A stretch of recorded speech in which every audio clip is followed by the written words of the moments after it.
Hermanos, hay una porción de la Biblia que es muy conocida y quiero que la tomemos en esta mañana en la primera carta del apóstol San Pablo a Timoteo.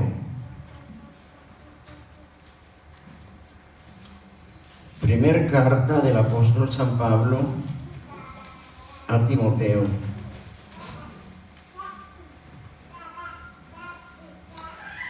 Capítulo 3.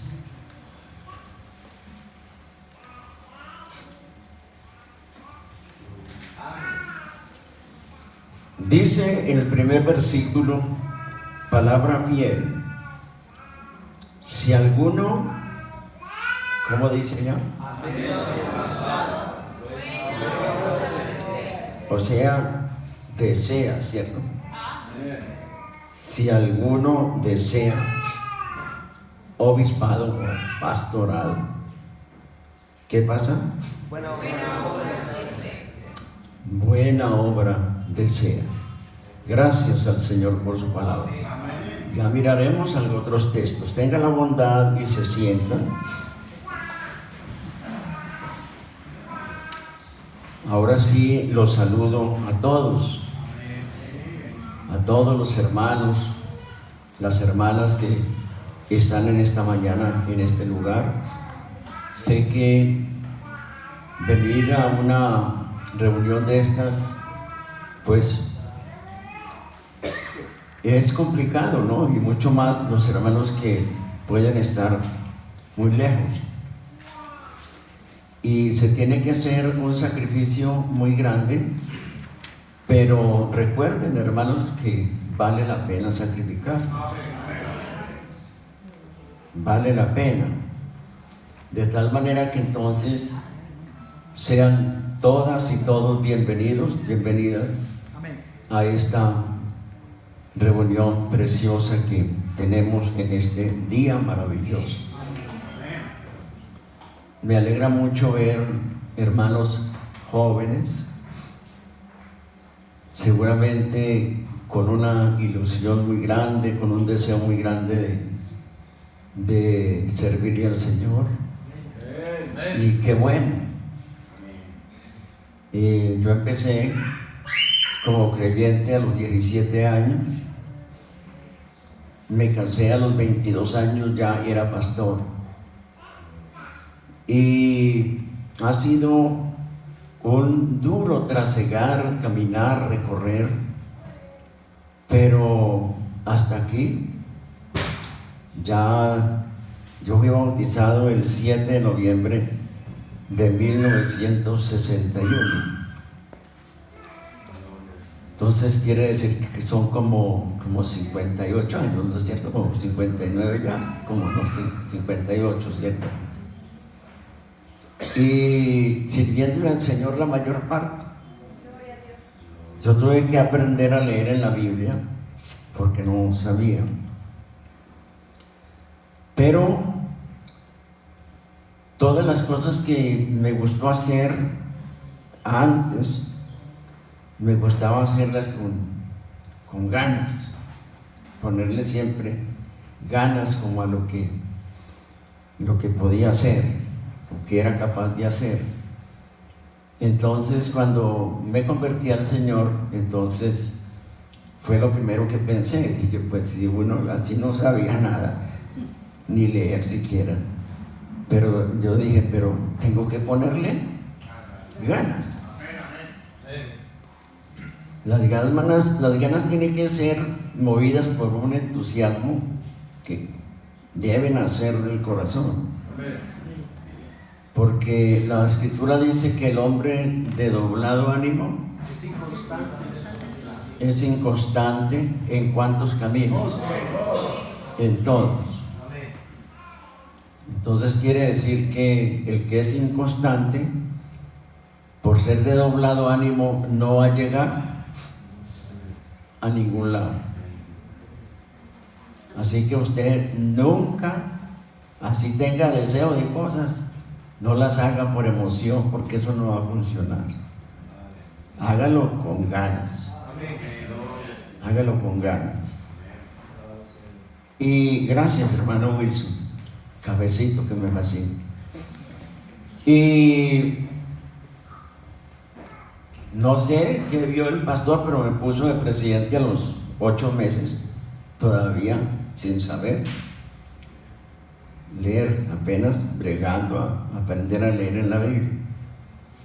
Y cuando me pusieron de presidente, entonces el pastor, que fue el hermano Pedronel Ospina, en el Líbano, Tolima, entonces me dijo unas palabras que son las que siempre le digo yo a los jóvenes, porque los jóvenes, la juventud es muy bonita y siempre se tiene como este anhelo de ser alguien en la vida, ¿no es cierto? Entonces, cuando él me dijo que quería que yo fuera el presidente de los jóvenes, yo me negué precisamente por lo que les digo, por mi lenguaje demasiadamente ordinario, porque pues toda la vida del campo. Entonces le dije, ¿por qué no el nombre? Entonces yo no sé, los que conocieron a Gustavo Rincón, que fue el primer componente del trío Los Clarines, él era ya creyente allí y él era el que tocaba la guitarra, cantaba, dirigía las alabanzas y muy consagrado al Señor, que en paz descanse. Entonces yo le digo al hermano, ¿por qué no más bien a Gustavo, que ese sí sabe? Mire que predica, él canta, toca. Entonces él me dijo, es que el Señor me mostró que era usted. Él era muy serio, muy seco. Entonces me dijo estas palabras que son las que yo le he dicho siempre a los jóvenes, no se me olvidan. Me dijo, póngase bien con Dios, haga su voluntad. Esas dos cosas me dijo que las tenía que hacer yo, colocarme bien con Dios, hacer su voluntad, y dijo, y el Señor hace el resto. Entonces ahí está lo que yo le aprendí a él, y cuando él me dijo esas palabras, entonces vi que para mí, aunque mi ignorancia era mucha, vi que se abría una puerta muy grande. Entonces, como presidente de jóvenes, comencé a predicar la palabra del Señor donde fuera posible.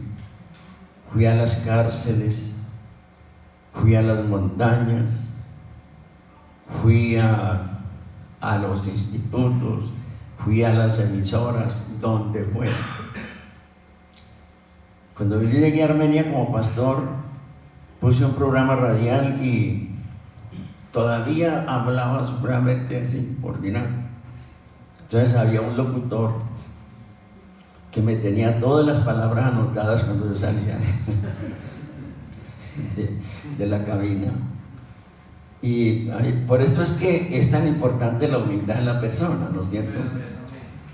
Porque la persona que es humilde, aunque le duela, acepta con amor que lo están corrigiendo. Entonces él tenía anotado, me decía, don Álvaro, esta palabra no se dice así, esta palabra se dice así. Entonces fueron 5 años predicando allí, entonces fueron 5 años de aprendizaje, porque yo enseñaba lo que conocía del Señor y él a mí me enseñaba lo que él conocía de las letras. ¿Entendí? Entonces fue como mi escuelita, y todavía necesito que me corrijan muchas cosas, porque esto es de aprendizaje todos los días. Entonces yo aquí, ya en esta punta de mi vida, ya con 75 años cumplidos el 11 de abril, entonces yo siento que estoy ya en el ocaso. Por eso les dije, cuando yo veo que entran a una reunión jóvenes, Me alegra mucho. Amén. Pero siempre el deseo de uno como líder, diríamos, es que esa personita que está empezando tiene que dejar a un lado la parte emocional. Sí, señor. No ser tan emocional, sino ser centrado y buscar siempre en las rodillas, buscar al Señor. Usted debe aprender a predicar en la Biblia, no en el internet. Porque usted de allá saca los sermones armados, pero cuando usted saca algo armado de allá, ya usted está soltando el pensamiento de otro y no del que Dios le da. Uno puede aprender de las personas, pero yo le aconsejo que usted busque el rostro del Señor. Hermano Juan Carlos sabe que a mí nadie me dijo que, o sí me dijeron que tenía que predicar hoy. No me dijeron. Si usted me dice, entonces está improvisando, siempre es de usted. Yo nunca escribo absolutamente nada, porque siempre busco es en mis rodillas los mensajes de la palabra del Señor y en la lectura de las Sagradas Escrituras. El conocimiento de otro es importante, pero siempre buscar que la persona a quien usted va a recibir, diríamos como un conocimiento, que sea realmente una persona que de igual manera sea o igual que usted o mejor que usted. Amén. Entonces, de esta manera, usted va a tener cuidado en lo que dijo Pablo. Le estaba diciendo al joven Timoteo, le dijo, cuídate a ti mismo. Pero primero, cuídate y luego la doctrina. No invente doctrinas. No digas que a mí me gusta así y yo soy como soy. Usted no es nada. Usted no es nada. Si algo somos, es porque el Señor fue hasta donde estábamos nosotros y no nosotros hasta donde estaba el Señor. Amén, digo yo. Un aplauso.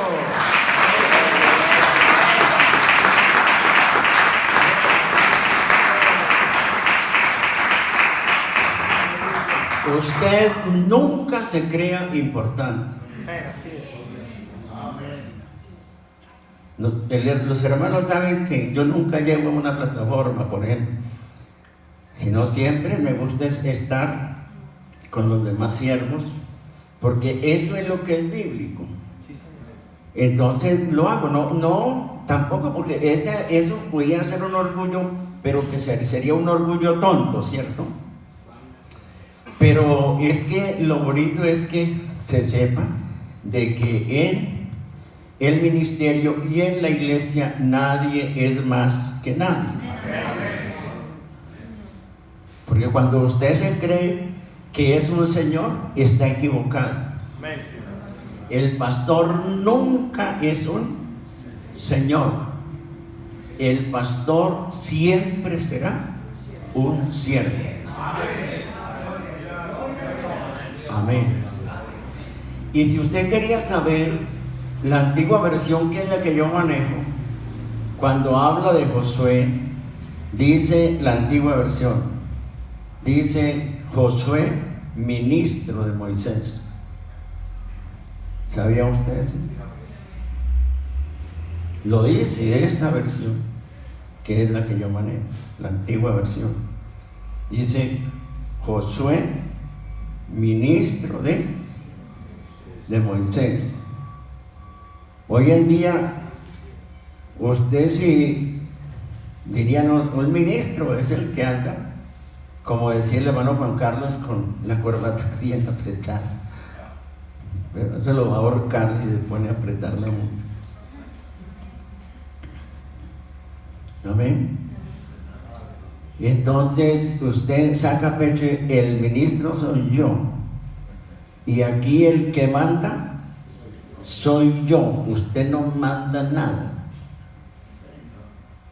Ni siquiera la señora, porque usted es el que tiene que mandar la mano del bolsillo para darle a ella para que compre. Usted no manda nada. Usted lo que diga tiene que tenerlo en cuenta es si la Biblia lo dice.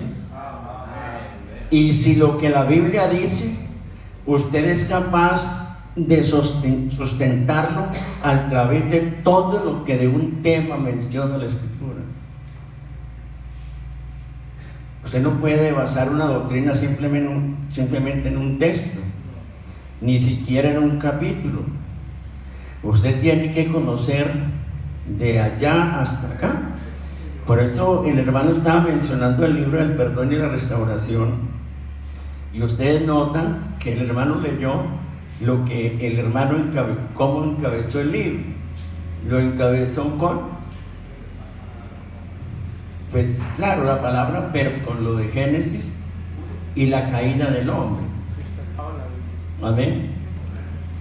Y cuando el Señor quiso destruir el hombre por causa del pecado, ustedes se dan cuenta que Él no lo quiso destruir sin que antes Él preparara un lugar para que los que no se quisieran dejar destruir, ¿qué tenían que hacer? Entrar. Pero usted ve que los que entraron fueron los animales y no los hombres. Al llamamiento de Dios los animales llegaron y menos el hombre. Y se salvó Noé con su familia, pero si no hubiera sido por eso no hubieran entrado. Es que inclusive que la Escritura no dice que la señora de Noé y que los hijos y las mujeres de los hijos hallaron gracia delante del Señor. Lo dice solo de Noé. Dice, y Noé halló gracia. Solamente habla de él. Y en el capítulo 8, que ya fue después del diluvio, entonces, una vez que ya comenzaron nuevamente las faenas aquí en la tierra, entonces Noé agarró de todos los animales limpios, los mejores animales, y le hizo un sacrificio especial al Señor. ¿Qué dice la Biblia? Que Él lo miró con agrado. Y esas palabras, entonces, sí, dice, miremos la porción para que no la citemos a pedazos, sino tal como está allí. Amén. Dice,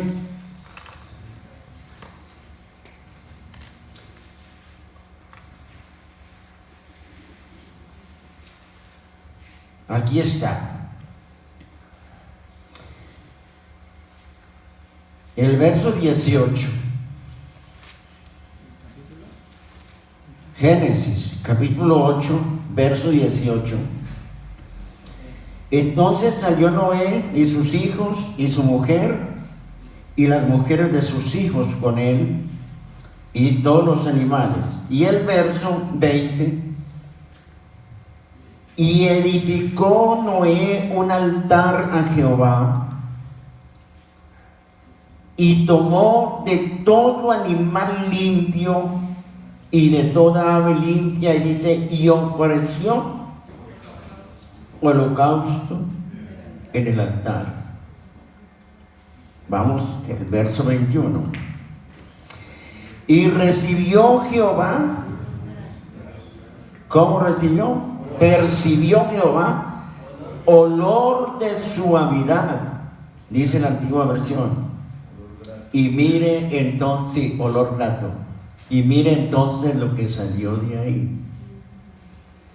Y dijo Jehová en su corazón. ¿Por qué dice en su corazón? Ya lo habló solo. Y usted puede decir, y entonces ¿cómo hicieron para saber que él habló y lo escribieron? Si usted quiere saber eso, en el Salmo 103 está escrito.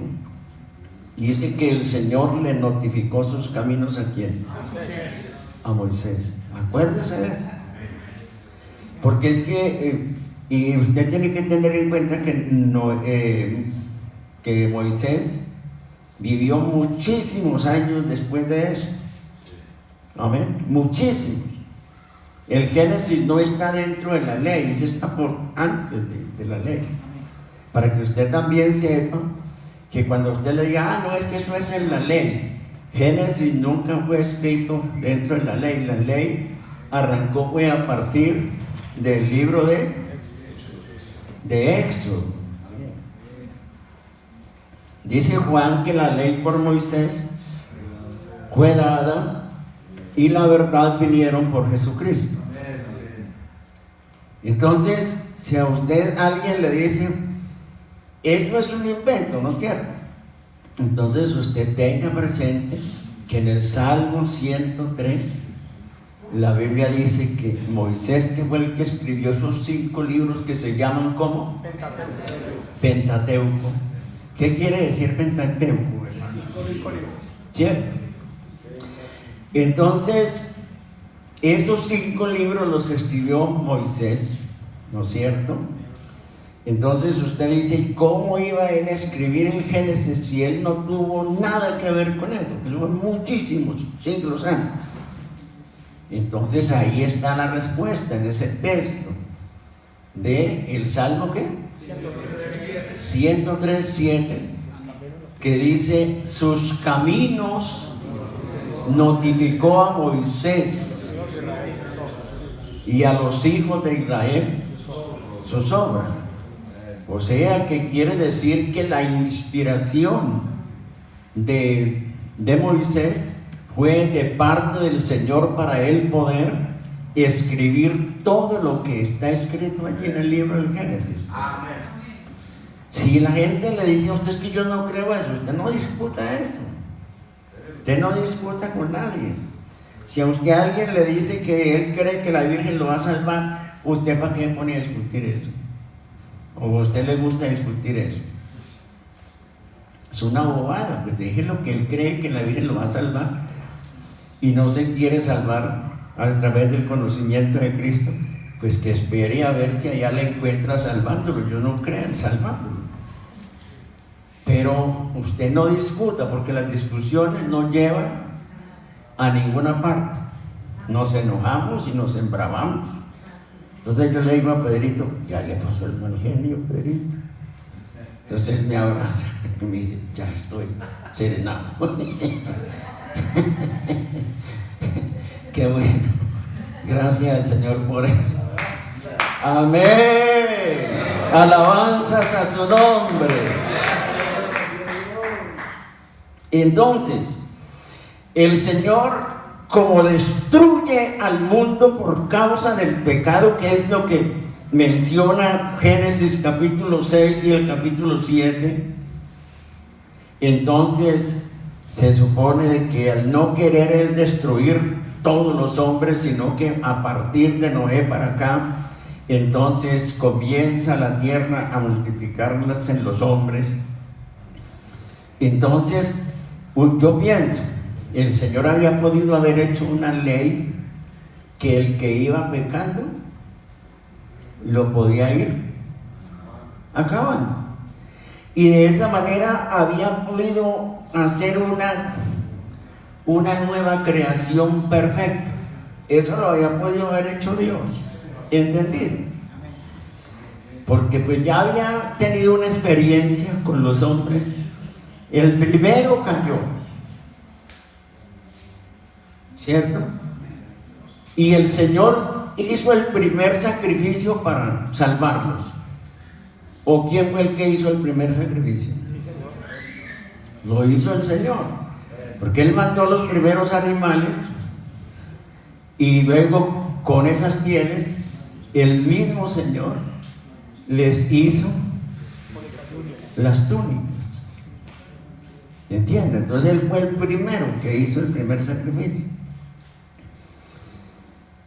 Esa gente, a partir de ahí para acá, Caín mató a su hermano, que era mucho mejor que él. Y ahí es donde nace como tantas envidias y tantas cosas, porque la Biblia dice en Judas que lo de Caín es un camino. ¿Me escucharon? Lo de Caín es un camino. Sí, es un camino. Es el del crimen, es el de la envidia, es el del odio, es el de todo lo imaginable. Por eso, si usted es esa persona odiosa, usted no está en el camino de Cristo, sino que está en el camino de Caín. Amén.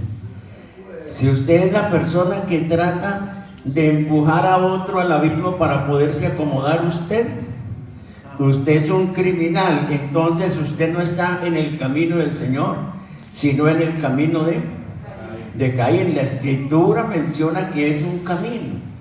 Amén. Si todo esto le pasó al Señor y destruye, porque Él dice que le pesó en su corazón haber hecho al hombre, lo dice la Biblia. Pero Noé halló gracia. Entonces, pues ya que no los acabé del todo, entonces voy a hacer unas leyes, ¿cierto? Cada que alguien se inventa una religión, se la inventa diciendo: es que aquí vamos a formar la iglesia verdadera. Y lo primero es que levanta unos estatutos, el pastor tiene que ser perfecto, la señora del pastor igual, el otro que viene ahí tiene que ser perfecto. Entonces nos montamos un mundo de leyes y vamos dejando la Escritura a un lado. Y el hermano Noel fue lo contrario.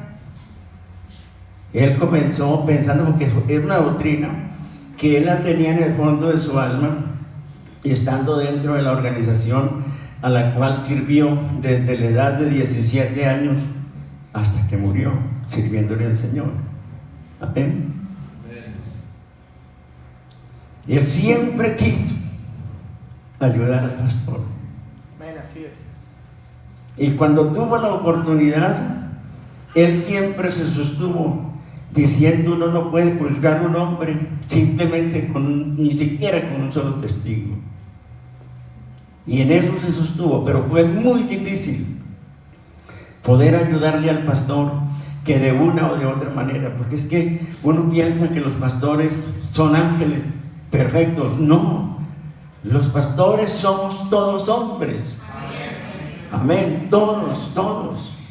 Cuando hablamos de todos, incluimos la mujer también.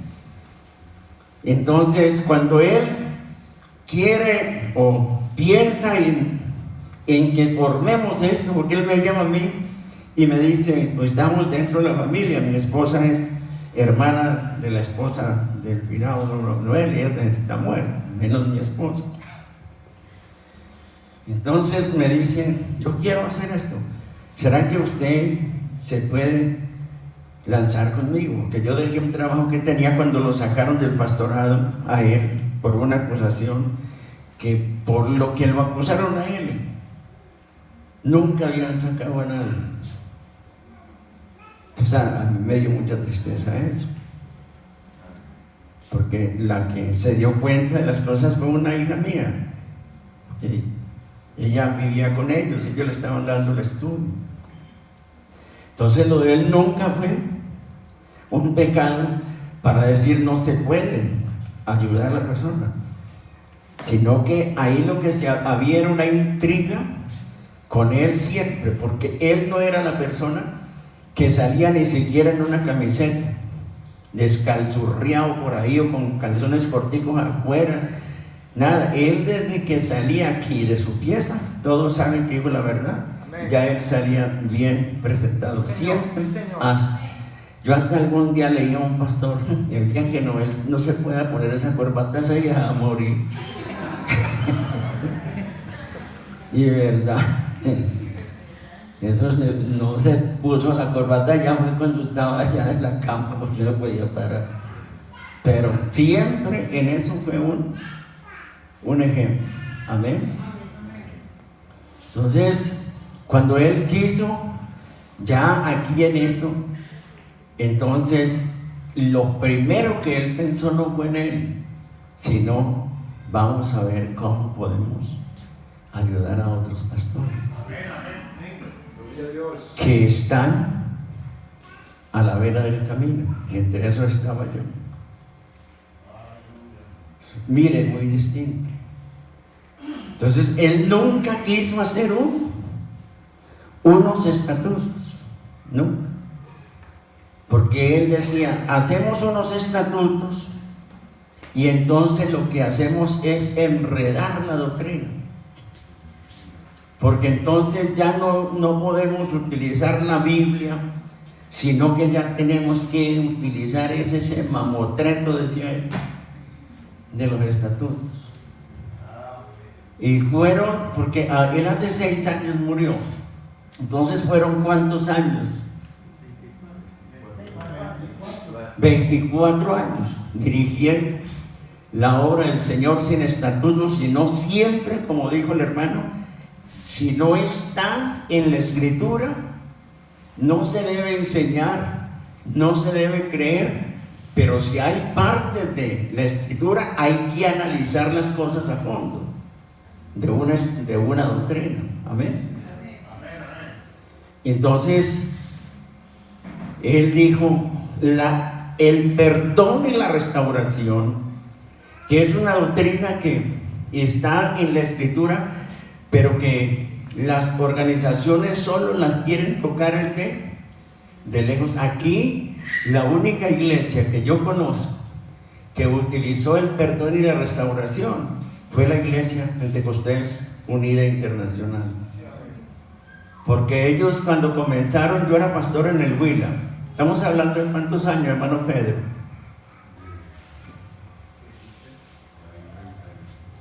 No de ellos, mucho, pues ellos tienen más de 50 años, la Iglesia Pentecostés Unida Internacional.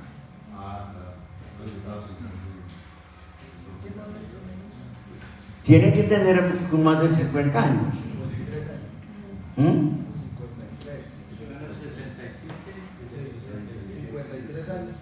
Exactamente, yo era pastor en el Huila. Entonces, ¿qué hacen ellos? Recibir los pastores que los encontraron a la vera del camino y les dieron la mano, los ayudaron. Lo que pasa es que ellos fueron cerrando las puertas, no por la iglesia, sino porque el mismo ministro pastor va permitiendo que las puertas se tengan que ir cerrando, porque la gente entonces piensa que restauración es sinónimo de alcahuetería. Eso es distinto.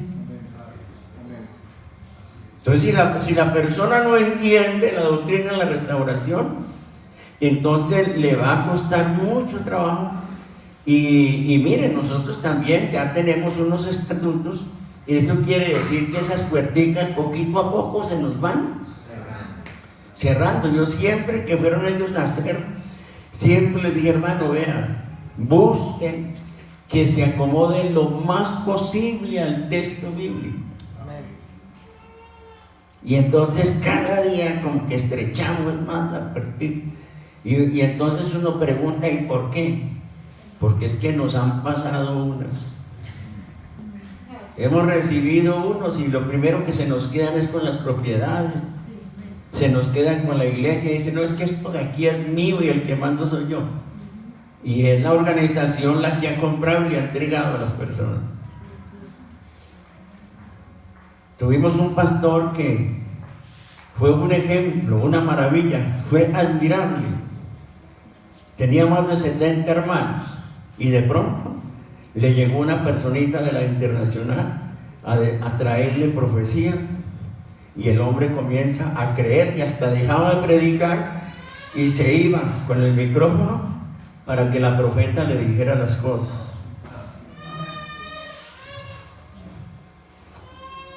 Le rogamos, casi que le lloramos. Esa clase de profecía no es del Espíritu Santo. No, Señor. Edifica, consuela, exhorta.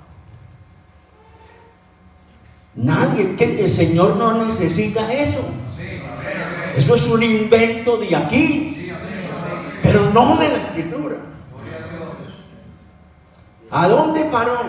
Acabó con su vida ministerial y acabó con la iglesia. Porque era una iglesia que él había ido formando, y esa gente quería ese hombre porque era un valor, era una maravilla, enseñador de la palabra. Pero uno dice, ¿cómo entra un individuo, una persona con un elemento extraño? Que porque eran lenguas. Hermano, las lenguas nunca, jamás usted las puede aceptar a la carrera como del Espíritu. No todas las lenguas son del Espíritu. Aquí me preguntó una persona en Cali hace muchos años si el que hablaba tanto en lenguas era que era lleno del Espíritu Santo. Entonces yo le dije, hay 3 clases de lenguas, que son lenguas aprendidas. Y la gente muchas veces pasa y habla, siempre usted lo oye hablando las mismas cosas. Y hay algunos que solamente hablan eso cuando están en el púlpito, porque allá ni siquiera dan una palmada de aplauso, ni siquiera cantan. Eso es verdad, amén. Son pasmados y pasan acá, y entonces piensan que con eso van a convencer a la gente. Usted no convence con eso nada. Amén.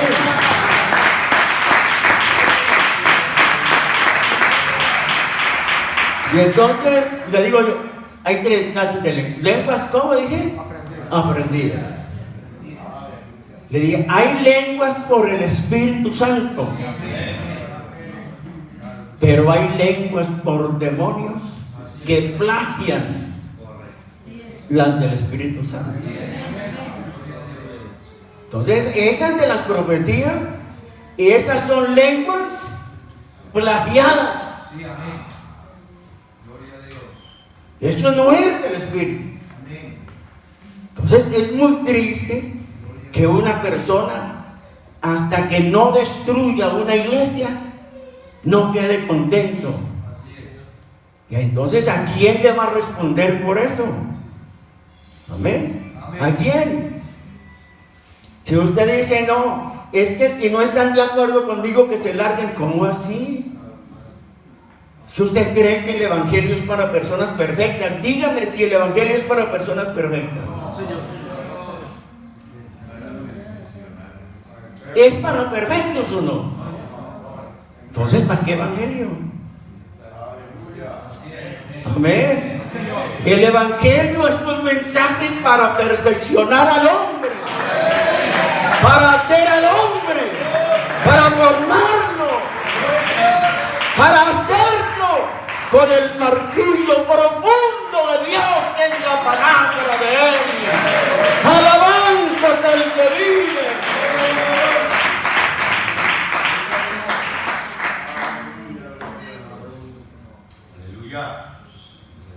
Si Dios hubiera querido una iglesia, un mundo perfecto, Él tenía todo el poder para hacerlo. Porque a Él, qué difícil es el que vaya pecando, irlo eliminando. Pero resulta que cuando Él siente ese olor fragante de ese sacrificio, entonces dice, ¿en dónde? Ya les dije, ¿no es cierto? ¿Cómo se podía explicar eso? O ya se les olvidó. Dice: y dijo Jehová en su corazón: no tornaré más a maldecir la tierra por causa del hombre, porque el intento del corazón del hombre es bueno desde su juventud. ¿Cómo es el intento del corazón de quién? Del hombre. ¿Cómo es? Por eso es que Pablo tuvo que decir: miserable hombre de mí. Y él dice, eso está en el capítulo 7 del libro de Romanos: porque las cosas que yo quiero hacer no las hago, porque son las buenas. Las cosas buenas, ¿no es cierto?, las que yo quiero hacer, no las hago. Y las cosas malas que no quiero hacer son las que resulto haciendo. Amén. Por eso es que usted ve que esos hombres nunca fueron mordaz para predicar la palabra, ni humillando a nadie, ni, porque es que es una dificultad traer una personita al salón. Usted lo que tiene es que, si está ahí, bregar a ver cómo con la palabra esa persona. Yo tuve una persona allí que me asistió, que me dijo que asistió a la iglesia 50 años y no se había bautizado. Entonces yo le pregunté: ¿y por qué no se bautiza? Si es que para uno salvarse tiene que ser bautizado en el nombre del Señor Jesucristo. Entonces él me dice: hermano Álvaro, lo que pasa es que yo nunca he podido dejar de fumar, ni tampoco dejar de tomar. ¿Qué había hecho usted? Y hermano, pues entonces, ¿usted a qué viene aquí? ¿Cierto? Entonces, si usted dice usted a qué viene aquí, esa es una doctrina suya, no de la Escritura. Por eso son expresiones que usted como predicador no las puede utilizar, porque usted está utilizando es una doctrina, enseñanza que está sacando de su cabeza o aprendida de otros resabiados peor que usted, pero que no conocen la Escritura. Porque a mí lo que me dice la Biblia es que mi Cristo no quiebra la caña cascada, ni apaga el pábilo que humea. Pero usted con eso está quebrando la caña, que ya no tiene jugo, que no, seguro, porque ya no tiene ningún valor, no sirve para nada, se está constituyendo en un estorbo, pero es para usted. Entonces, un domingo por la noche, él siempre llegaba. Y esa noche, yo no sé, tuvo que haber sido que el Señor trató con él, que a nomás me bajé de la plataforma, me dijo: hermano Álvaro, yo quiero que usted me bautice. Yo le di gracias al Señor. Amén. Con las almas hay que tener paciencia. Deje que las puertas se las cierre. ¿Quién? El Señor y no usted. Amén. Recuerde que en Isaías 59 dice que no es que se haya acortado la mano, la de Él. ¿Para qué? Para salvar. Ni que su oído se ha grabado o cerrado para oír, pero vuestras, y muéstreme usted la Escritura en otra parte de la Biblia que usted pueda decir siquiera algo parecido como Isaías capítulo 1. Muéstreme otra parte así. Cuando Dios tiene que hablar es con los animales y con la creación, porque no hay hombre para tratar con ellos. ¿Lo está o no? Habla con la creación. Y del animal dice: el buey conoce a su dueño, y el pesebre, el asno, el pesebre es su señor, o sea, el burrito. Dios, pero mi pueblo Israel no entiende. Digo, son hijos ignorantes, rebeldes. Sin embargo, les saca a relucir toda la podredumbre que había desde arriba hasta abajo. Y después que les saca a relucir todo lo nauseabundo que estaba el pueblo, en el verso 18 les dice: venid, luego dice Jehová, y estemos a cuenta. Alabanza es el que vive. Ese es el Dios de la restauración. Ese es el Dios del perdón. Ese es el Dios que levanta al que está caído. Ese es el Dios que es capaz de enderezar la vida de un hombre. Nosotros no enderezamos a nadie. Por eso es que la restauración es en dos formas, la que obligatoriamente tenemos que utilizar nosotros. Es obligatoria. Y usted no pensando, no, es que este que se va a levantar, ¿esto qué? Usted no piense en esto. La misericordia la podemos utilizar a montones. ¿Me escucharon? Aunque la verdad la tengamos que utilizar a cuentagotas. La misericordia llega hasta el cielo y la verdad hasta las nubes, dice la Biblia en los Salmos. Amén. En cambio, usted la misericordia la puede utilizar hasta que el otro se le dé la gana y se condene, pero que se condene solo, pero no porque usted nunca tuvo misericordia. Porque el texto lo que dice es que con misericordia y la coloca de primero, y con verdad se corrige el pecado.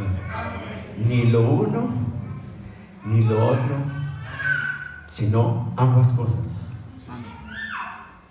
Pero luego deja a criterio de la persona. ¿Pero con qué? Con el temor a Jehová los hombres se apartan del mal. Alabanzas a su nombre. Y eso lo predicamos continuamente, pero se nos olvida.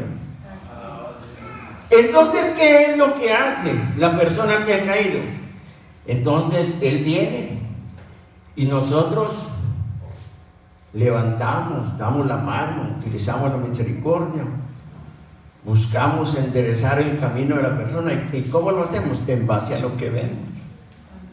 Dígame si sí es así o no. Sí, en base a lo que uno ve. Porque uno lo conoce. El corazón.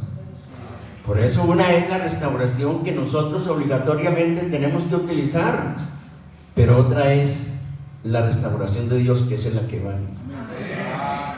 Amén. Porque ¿qué saco yo con que a mí la organización me restaure? Si usted no se deja restaurar de Dios, usted se va a perder. Pero que se pierda, no porque yo como pastor lo estoy empujando a la vida, sino utilizando la misericordia, intentando que esa persona, como le digo yo al de los 50 años, y usted me dice, pero es que eso era para salvación. Hermano, ¿cómo? ¿Usted cree que la salvación es menos que que el ministerio. ¿Usted cree que la salvación es menos que el ministerio? Primero está la salvación. Usted puede hablar como una cotorra y hablar bonito y ser un artista, pero si no está en su corazón restaurado, es simplemente lo que dijo el Señor de Ezequiel, un cantor de amores. Amén, ¿cierto? Voy a buscar al hermano Juan Carlos para que me dé una serenata. ¿Por qué? Porque él toca y canta muy bonito, ¿cierto? Entonces, yo no me voy a buscar a Juan Carlos porque Juan Carlos es destemplado para cantar. ¿Sí o no? O ya se templó. ¿Cierto? Entonces yo prefiero buscarme al hermano, a mi hermano Moná, que toca, canta y enseña. Me fascina oírlo. Mi respeto, Señor. Me fascina oírlo como usted enseña la palabra. Estaría sentado ahí escuchándolo. A mí hay personas acá que me fascinan, de verdad, escucharlos enseñar. ¿Entendido? Entonces, somos cantores de amores. Pero el Señor tampoco le dijo que lo estaba haciendo mal. ¿Por qué? Porque al fin y al cabo, si la persona no se deja ayudar de Dios, entonces no hay restauración. Pero que no sea usted el que lo esté empujando a la vista. No sea usted. Amén. ¿Cómo le parece que ustedes se acuerdan que en el ministerio de Cristo, Juan y cuál fue el otro, se encontraron a uno que estaba echando fuera demonios? ¿De qué manera? En el nombre del Señor Jesucristo. Estaba echando fuera demonios, pero no era seguidor de Jesús, diríamos en persona, pues si lo hacía en el nombre del Señor, pues era un seguidor. Pero entonces no lo estaba siguiendo aquí con el grupo de Jesús y su compañía. Entonces ellos se otorgan el derecho, como lo hace el pastor muchas veces, se otorga el derecho de decir: aquí mando yo. Usted no utilice esas expresiones. Usted no necesita eso.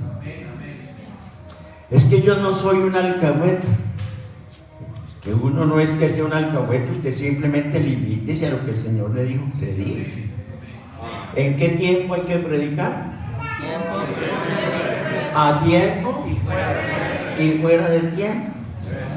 Debe reprender, debe redarguir, pero ¿con qué? Con toda paciencia y doctrina. Usted no diga: es que eso a mí no me gusta. Pues le tiene que gustar. Y si no, pues entonces no es un pastor. Usted es simplemente un echa sermones, pero de pastor no tiene absolutamente nada. Usted tiene que conocer a Cristo y su palabra. Amén. Si no que hubiera hecho usted, si estuviera ahí al pie de Cristo y le trajeran una mujer tomada en adulterio. ¿Y qué dice la ley? Que había que apedrearlas. Por eso la gente que la encontró, no la encontró adulterando sola, porque el adulterio no se comete una persona sola. Pero ellos dejaron que el Señor se fuera y la pobre señora, esa fue la que trajeron. ¿Y dónde está el caballero? Nadie preguntó, ni Cristo tampoco. Pero sí la trajeron a ella. y le dicen, se la traen a él porque lo que ellos querían era no solamente apedrear a la vieja, sino apedrear a Cristo también. Porque como a él lo acusaban de que estaba en contra de la ley, y la ley dice que esas personas había que apedrearlas. Entonces, por eso se la traen, para buscar una ocasión. ¿Y qué hace mi Cristo? Paciencia. Como usted, cuando la Escritura no habla, cierre su pico. Así es. ¿Me entendieron? Pero si usted va a hablar lo que dice la Escritura, desconociendo otras Escrituras, entonces aprenda primero. ¿Me entendió? Para que usted no resulte enseñando unas doctrinas cojas, porque eso es grave. Por eso es que ser pastor es lo más grande. Yo fui ministro o pastor en la unidad muchos años, y yo jamás quise aceptar una tarjeta más allá de la de pastor. Y a mí me llamaron varias veces sin que yo hiciera pues esa petición y ese curso, para que me dejaran pasar al otro puesto, que ya es donde el hombre se siente como de primera categoría, y el pastor que tiene licencia nacional de segunda categoría, y el que tiene la licencia local de tercera categoría, y el pueblo de baja categoría. Los plebeyos. Eso es muy triste. Eso yo no lo veo en la Escritura así. Amén. Entonces yo no acepté. 3 veces fui llamado, y los compañeros míos me decían: Álvaro, es que si usted no recibe esa otra, ¿cómo es que la llaman? Entonces usted nunca se puede postular para un cargo. Le dije: es que eso es lo que menos me interesa, ¿no? Los cargos. Por eso cuando formamos esta institución, como era un grupo tan pequeño, entonces a mí me iban a nombrar de tesorero, y como yo todavía no sé, yo lo que sé es gastar pesos, pero no sé manejar. Entonces yo dije: no, yo con eso no. Entonces que sea el vicepresidente. Entonces pues ya eso sí, porque el presidente pues el que tiene que hacer todo es no él. Entonces yo pues qué caramba, pero entonces recibí el de vicepresidente. ¿Por qué? Porque no había más. ¿Me oyeron? Porque para poder completar la juntica ahí para la personería jurídica, pues hubo que echarle mano a los cuatricos que éramos. Y yo, vicepresidente, me quedé. Y entonces la gente, porque no veía el tipo demasiado alterado, ¿cierto? Sí. Alterado. Y cualquier cosa. Y entonces yo he sido todo lo contrario. Yo muy malo, pero muy callado y muy calmado.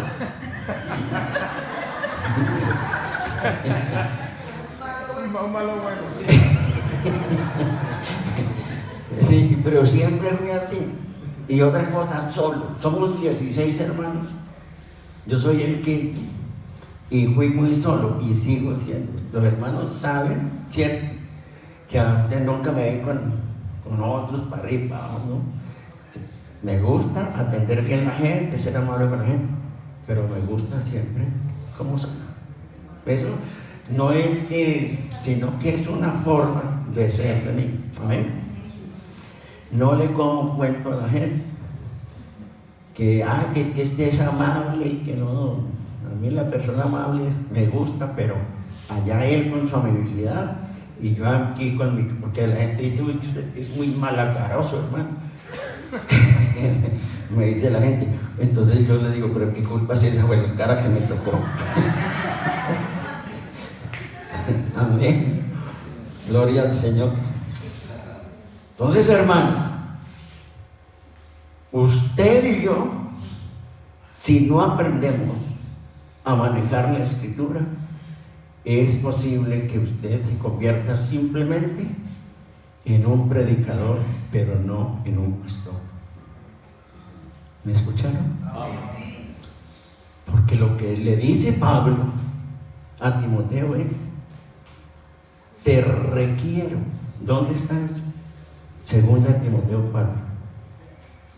Te requiero. ¿Qué quiere decir, hermano Juan Carlos, la palabra requiere? Aconsejo, amonesto. Pero es como una exigencia, ¿sí? Es imperativo. Sí, es una exigencia. Por eso él utiliza la expresión. Sí, la antigua dice te requiero. Sí, es una palabra con fuerza. Y mire lo que dice. Ya les voy a terminar porque aquí se me van a resultar durmiendo. Dice: requiero yo pues delante de Dios y del Señor Jesucristo. Y dice que ha de juzgar a los vivos y a los muertos en su manifestación y en su reino. ¿Qué le requiere? Que prediques la palabra. La palabra, no las visiones suyas, no las profecías suyas.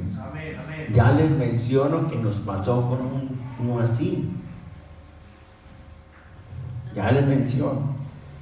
Entonces dice que prediques la palabra. Tienen que conocer la palabra. Que instes a tiempo y fuera de tiempo. Y dice: y redarguye y reprende, exhorta. 3 cosas. Primero, redarguir,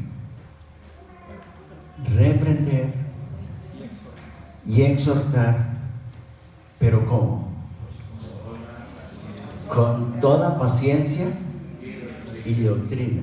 Y la doctrina tiene que ser la que está escrita. Amén. La que está escrita. Usted no se invente cosas, que lo que usted se inventa siempre terminará mal. Amén. Y dice: ¿por qué? Porque vendrá tiempo cuando no sufrirán ¿qué?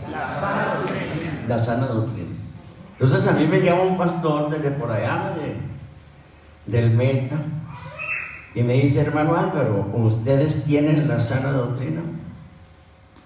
Entonces yo le pregunto: ¿y para usted qué es sana doctrina? Entonces como que no me sabía responder tampoco.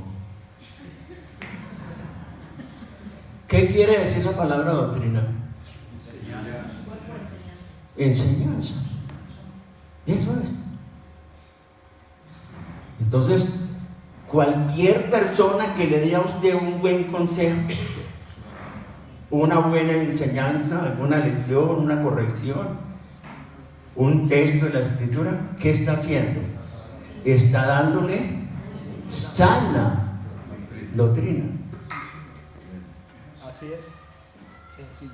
Entonces usted, esa palabra sana doctrina, es que como nosotros tenemos la sana doctrina, y sacamos el pecho, o yo saco el estómago, yo no tengo pecho.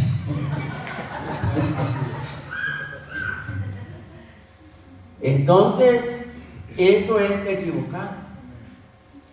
Sana doctrina la puede tener cualquier persona que enseña cosas bonitas y que son útiles. Lo que hay es doctrinas fundamentales que no solamente tienen que ser sanas, sino fundamentales, que no se pueden cambiar ni transgredir ni nada. Entonces esas son las que usted tiene que aprender a conocer.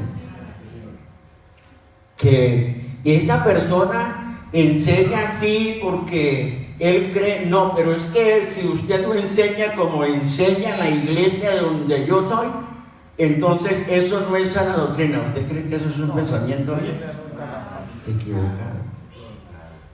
equivocado. Lo que hay son doctrinas que son fundamentales y que usted tiene que saber que es un paquete de doctrinas. No son muchas, pero que son las que establecen el fundamento donde está cimentado el plan de la salvación. Amén, amén. Porque lo que el Señor quiere es que la persona se cimente ahí para que se salve. Por eso es que la enseñanza de Pablo a los Corintios, el capítulo 3 tal vez, él dice: yo como arquitecto, ¿qué hizo él? Puso el fundamento. O sea, el fundamento es Cristo. Entonces, ¿qué pasa con el fundamento que es Cristo? Lo puede utilizar el católico, porque ellos también predican a Cristo. Lo pueden predicar el de aquí, lo pueden predicar el de allá. Entonces están predicando el fundamento. Pero Pablo entonces hace la diferencia, no es en el fundamento, sino en la sobreedificación, la construcción. Aprendamos eso. Amén, amén, amén. ¿Sí me entendieron? Amén, amén. Ah, no, es que el trinitario allí alegamos y él no, déjenlos a ellos quietos. Usted no se meta con los hermanos trinitarios para nada. Déjenlos, que son testigos de Jehová, déjenlos. Alguna cosa buena le enseñan a la persona. Hay un hermano que botó 3 millones de pesos en una cartera. Y entonces él afligido, pues imagínese 3 millones de pesos. Y llorándole al Señor, Señor. Y entonces cuando una llamada telefónica: Señor, aquí está su cartera, con todos sus papelitos y también con su platica. Y se va él con ese. Yo llevo a ese señor a un almuerzo y aquí no sé qué más. Y entonces él le pregunta: ¿y usted? Pues de una curiosidad mía, ¿cierto? Si hay un dinero ahí, ¿qué pasó? Entonces dice: es que yo soy testigo de Jehová. Entonces ahí también hay. Tiene principios. También hay sanas doctrinas. Tiene principios. ¿Sí? ¿O qué dice? También hay sanas doctrinas. Lo que no tienen es el fundamento. Ese es distinto. Entonces, ya ellos lo que están haciendo es una construcción diferente. Porque son 3 elementos sobre los cuales se construye, que no va a terminar en nada, que es heno, hojarasca y madera. Solo los pájaros construyen sus casas con hojarasca y con heno, o sea, con paja. ¿Entienden? Y madera. Pero el que quiera salvarse tiene que buscar sus construcciones con los otros elementos. ¿Cuáles son? Oro, plata y piedras preciosas. Se refiere a las doctrinas, no al fundamento. Por eso la escritura hay que estudiarla. Y como yo soy del Tolima, había una hermanita que le pregunta a un hermano, sabía mucha Biblia, y dice: hermano, ¿y usted cómo hace para aprender tanta Biblia? Entonces él le contesta al pastor: entonces, ¿para qué es que se estudia?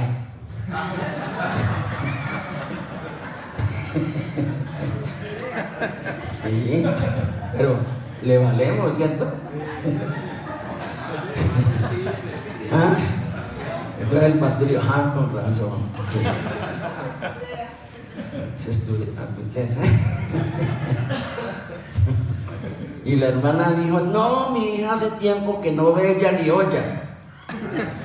Y también allá en el Tolima, porque son dichos muchos del Tolima, ¿Qué es no ella ni olla? Nivel y olla. Que ni ve ni oye. ¿Cierto? Entonces usted oye a una persona con ese lenguaje, usted no se ponga a reírse, simplemente está diciendo las cosas en su forma como las conoce. Entonces usted se las entiende. Entonces, bueno. Entonces eso es lo interesante de usted ser respetuoso en todas sus formas. Usted nunca diga, usted no sirve para nada, usted no sabe nada, nunca diga eso. Que usted tampoco sabe nada, ¿cómo? ¿Cómo qué? Como debería saber. Amén. Entonces termino. Ahora sí les prometo que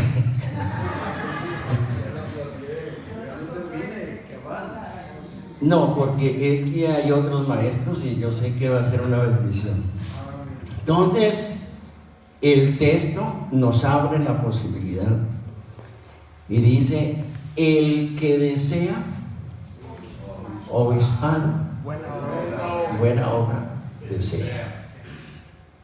Desear es una cosa y tener el llamamiento es otra. ¿Me escuchan? Entonces eso es lo que usted tiene que saber, porque si a usted las cosas no le funcionan y usted vaya, abre aquí, eso no le funcionó, no, es que esto aquí es tan malo, y entonces va y se pone en otra parte y lo de allá también resulta malo, se va para otro pueblo porque es que allá yo creo que allá sí y allá también eso es malo. Entonces resulta que el malo no es ni el lugar sino yo estoy mal. ¿O qué piensa usted? Entonces lo que usted tiene que replantear y tiene que decir: ¿por qué es que esto no me funciona? Entonces ya tiene que ver el texto de que está más es el deseo. Y el apóstol nunca se ¿cómo que usted desea ir? No, él no le dice que ni lo cuestiona, sino que le dice es que buena obra deseo. Pero como usted necesita saber que el que es verdaderamente llamado al ministerio, entonces no es solamente deseo, sino que le explica.